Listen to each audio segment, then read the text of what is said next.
It is 13 billion miles from home. No sunlight reaches it anymore. No signal from Earth arrives in less than a full day. And in the silence of that darkness, a 40-year-old machine felt something move. Not a planet, not a comet, not debris, a wave, racing through empty space where NASA's own models said nothing should exist to carry it. For months, nobody on Earth noticed. Then a team of scientists sat down with the data and realized the numbers made no sense, unless something enormous had just rippled through the space between the stars. This is the real story of the day Voyager 1 heard the universe move. On April 9, 2013, at NASA's Jet Propulsion Laboratory in Pasadena, California, a physicist named Don Gurnett opened a fresh batch of telemetry from Voyager 1. The spacecraft was, by then, further from the Sun than any human-made object had ever traveled. Gurnett had spent decades listening to the instrument he helped design, the plasma wave subsystem, a device built to detect the faint electronic hum of charged particles. What he found in that batch of data was not noise. It was a tone. A clean, narrow, oscillating signal, rising and falling with mathematical precision, the unmistakable fingerprint of plasma vibrating in interstellar space. The spacecraft, which had left Earth in 1977, was no longer just sailing through the solar system. It was listening to the galaxy ring. To understand why this mattered, you have to understand where Voyager 1 actually was. For 35 years, the spacecraft had traveled inside a vast magnetic bubble blown outward by our sun, a region called the heliosphere. Inside that bubble, the solar wind dominates. Outside it lies the interstellar medium, the cold, thin gas and plasma that fills the space between star systems, seeded by the deaths of stars that came before our own. Nobody knew, with certainty, exactly where that boundary was. Nobody knew what would happen when a human spacecraft crossed it. And in 2012, something happened that suggested Voyager 1 already had. The count of high-energy cosmic ray particles hitting the spacecraft spiked. The intensity of solar particles around it collapsed. Then, on August 25, 2012, a date now etched into NASA's mission archives, the magnetic field readings shifted direction entirely.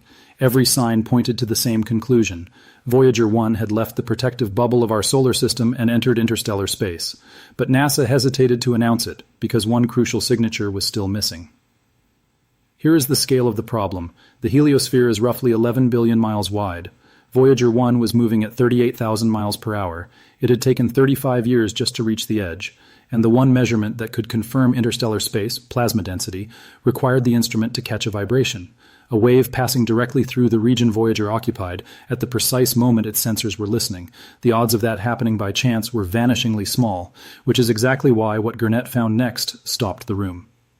The oscillation his team detected in April 2013 did not appear out of nowhere. It had a cause, and the cause was almost impossibly dramatic. Months earlier, in March 2012, our sun had erupted. A coronal mass ejection, a violent expulsion of solar plasma and magnetic field, blasted outward from the sun's surface at several million miles per hour. That eruption crossed the inner solar system in hours. It crossed the outer planets in days.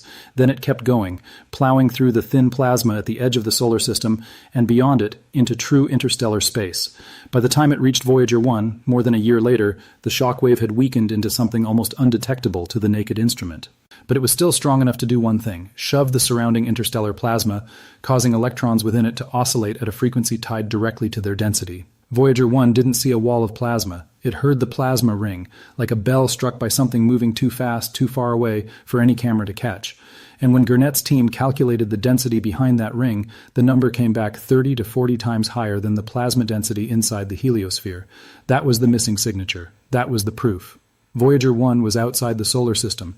It had been for nearly a year already, and nobody had been able to confirm it until something invisible moved through space and rang like a bell. NASA made the announcement in September 2013. Voyager 1 had become the first human-made object to reach interstellar space, and the plasma wave detection was the evidence that sealed it. But the story didn't end with confirmation. It deepened, because if one shock wave from the sun could ripple that far and be detected that precisely, then Voyager's instruments were, in effect, a seismograph for the galaxy, capable of detecting movement in a medium scientists had never been able to sample directly before. And in 2014, it happened again. A second, smaller plasma oscillation event turned up in Voyager 1's data, tied to another solar eruption. Then, in 2017, a third. Each event let scientists refine the plasma density readings further. Each one showed something unexpected. The density of interstellar space near Voyager 1 wasn't flat. It was rising gradually the farther the spacecraft traveled from the heliosphere's edge. Nobody had predicted that. The interstellar medium was supposed to thin out with distance from any boundary, not thicken. Anomaly 1. Rising plasma density with no clear cause. Anomaly 2, a temperature reading released in 2019 showing the plasma just outside the solar system was hotter than existing models expected, around 3,000 to 5,000 Kelvin, roughly 10 times hotter than predicted for that region.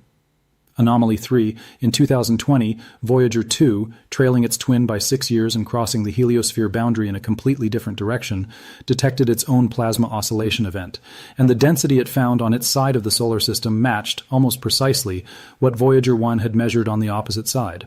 That single fact quietly eliminated one explanation. If the density were a local fluke, a random pocket of gas near one exit point, the two spacecraft, thousands of astronomical units apart and moving in different directions, should never have measured the same thing. They did, which meant the entire local region of interstellar space surrounding our solar system was denser and hotter than physics predicted. This is where the story stopped being simple data collection and became a genuine scientific mystery.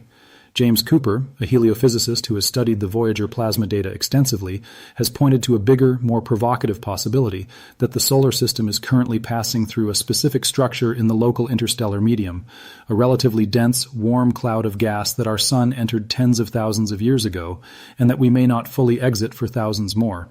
Some researchers have gone further, suggesting the heliosphere itself may be far more porous and far more shaped by its surrounding environment than the simple bubble model most people learn in school.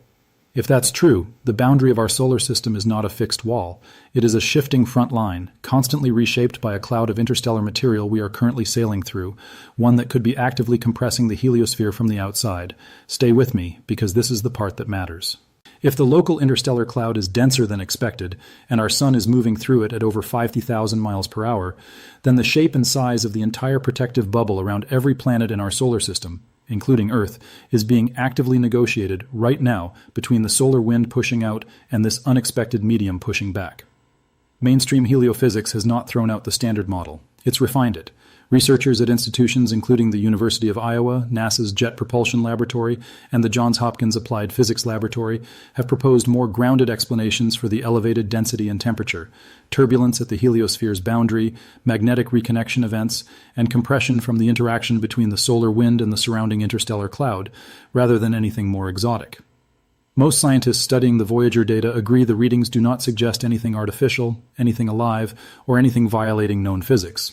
What they suggest is something quieter and in some ways stranger, that our understanding of the space immediately outside our own solar system was built on models that were at best an approximation, and the real environment out there is more dynamic, more variable, and less understood than 3 generations of astronomers assumed. Everything changed the moment 2 aging spacecraft, built with 1970s technology, sailed far enough to test those models against reality, and the models didn't hold.